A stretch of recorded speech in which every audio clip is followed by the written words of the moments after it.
Hi guys, welcome to the 6th episode of needle and thread. Brick stitch ആണ് നമ്മൾ ഇന്ന് discuss ചെയ്യാൻ പോണത്. Brick stitch is a very interesting stitch.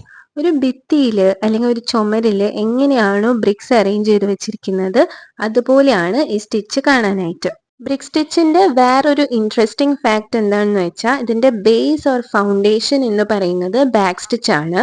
So brick stitch ചെയ്യുമ്പോൾ എപ്പോഴും first layer back stitch ആയിരിക്കും, second ലെയറും back stitch ആണ്. പക്ഷെ ഫസ്റ്റ് ലെയർ ആയിട്ട് ചെറിയൊരു ഡിഫറൻസ് ഉണ്ട്. അത് നിങ്ങൾ ഈ വീഡിയോ നോക്കുമ്പോൾ തന്നെ മനസ്സിലാവും. ഫസ്റ്റ് ലെയറിന്റെ സെക്കൻഡ് ലാസ്റ്റ് സ്റ്റിച്ചിന്റെ ഏകദേശം മിഡിലായിട്ടാണ് നമ്മൾ നീഡിൽ പ്ലേസ് ചെയ്യുന്നത്.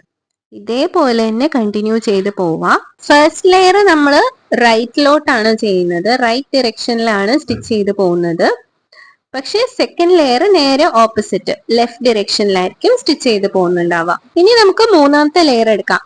മൂന്നാമത്തെ layer is similar to first layer. First ലെയറിൽ എവിടേക്കാണോ നമ്മൾ നീഡിൽ പ്ലേസ് ചെയ്തത് അതേ പൊസിഷനിൽ നമ്മൾ തേർഡ് ലെയറിലും നീഡിൽ പ്ലേസ് ചെയ്യുക. And also follow the same direction. First layer റൈറ്റിലേക്കാണ് ചെയ്തതെങ്കിൽ തേർഡ് ലെയറും റൈറ്റിലേക്കായിരിക്കും വരുന്നുണ്ടാവുക. ഇനി നാലാമത്തെ ലെയർ ആണ്. നാലാമത്തെ ലെയർ രണ്ടാമത്തെ ലെയറിന് സിമിലർ ആയിട്ടാണ് ചെയ്യേണ്ടത്. അതുപോലെ അഞ്ചാമത്തെ ലെയർ മൂന്നാമത്തേനും ഒന്നാമത്തേനും സിമിലർ ആയിട്ട് ചെയ്യാം. നമുക്ക് ഫില്ല് ചെയ്യാനുള്ള ഏരിയ കംപ്ലീറ്റ് ആവുന്നത് വരെ ഈ പ്രോസസ്സ് കണ്ടിന്യൂ ചെയ്ത് പോവാം. സോ ബേസിക്കലി നമ്മൾ അറിഞ്ഞിരിക്കേണ്ട സ്റ്റിച്ച് ബാക്ക് സ്റ്റിച്ച് ആണ്. ബാക്ക് സ്റ്റിച്ച് അറിയാമെങ്കിൽ ബ്രിക് സ്റ്റിച്ച് ഈസി ആയിട്ട് ചെയ്തെടുക്കാൻ പറ്റും. ബാക്ക് സ്റ്റിച്ചിന്റെ ഒരു ഡീറ്റെയിൽഡ് വീഡിയോ ഞാൻ ഓൾറെഡി സെക്കൻഡ് എപ്പിസോഡായിട്ട് അപ്ലോഡ് ചെയ്തിട്ടുണ്ട്. വീഡിയോന്റെ ലിങ്ക് ഞാൻ ഡിസ്ക്രിപ്ഷനിൽ ഇടാം. സോ കാണാത്തവരുണ്ടെങ്കിൽ അത് പോയി കാണാം. പിന്നെ ഈ ചാനൽ ആദ്യമായിട്ടാണ് നിങ്ങൾ കാണുന്നതെന്നുണ്ടെങ്കിൽ ഒന്ന് സബ്സ്ക്രൈബ് ചെയ്യുക.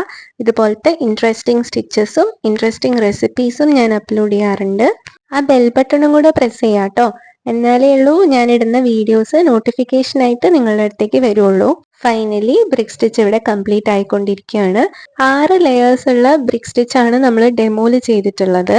ഇനി നമുക്ക് ബ്രിക് സ്റ്റിച്ചിനെ നമ്മുടെ ഡിസൈനിൽ ഇംപ്ലിമെന്റ് ചെയ്യാൻ നോക്കാം. ഡിസൈനിലേക്ക് വരുമ്പോൾ നമ്മൾ ഓൾറെഡി ഒരു സ്റ്റെം സ്റ്റിച്ച് വെച്ച് ചെയ്തിട്ടുണ്ട്. കുറെ കേർവ്സ് ഒക്കെ ഉണ്ട്, എന്നാലും അതൊരു 1 ഡയമെൻഷണൽ ഫിഗർ ആയിരുന്നു. പക്ഷെ നമുക്കൊരു 2 ഡയമെൻഷണൽ സ്റ്റെമ്മും കൂടെ ഞാൻ ഡിസൈനിൽ വരച്ചു വെച്ചിട്ടുണ്ട്. അതിനെ നമുക്കൊന്ന് ബ്രിക് സ്റ്റിച്ച് വെച്ച് ചെയ്ത് നോക്കാം.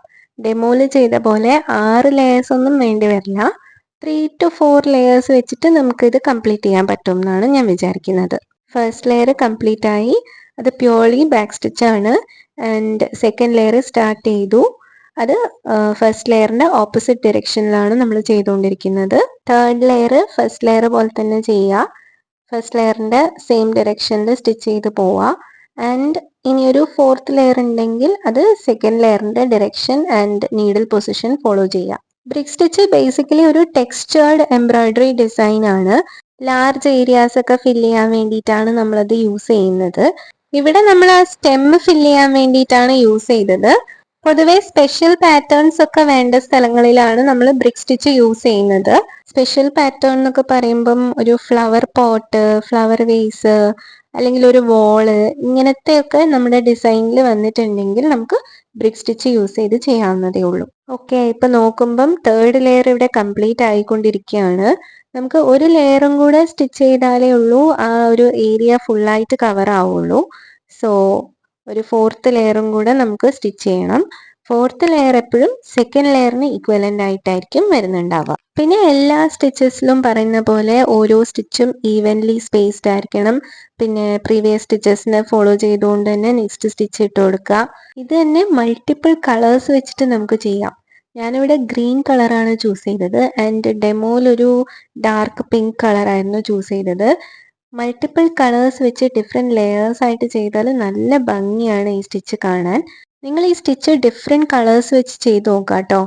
ഒരു 2 to 3 കളേഴ്സ് വെച്ച് ആദ്യം ചെയ്ത് നോക്കുക. പിന്നെയും ഇൻട്രസ്റ്റഡ് ആയാൽ കളേഴ്സ് കൂട്ടി കൂട്ടി ചെയ്ത് കൊടുക്കാം. അപ്പോൾ ഗൈസ്, ഫോർത്ത് ലെയറും ഇവിടെ കംപ്ലീറ്റ് ആയി. വീഡിയോ ഇഷ്ടപ്പെട്ടാൽ ലൈക്ക് ചെയ്യുക, ഷെയർ ചെയ്യുക. നിങ്ങളുടെ അഭിപ്രായങ്ങൾ എന്നെ കമൻറ്റ് ബോക്സിലൂടെ അറിയിക്കുക. So thank you guys for watching my channel. By.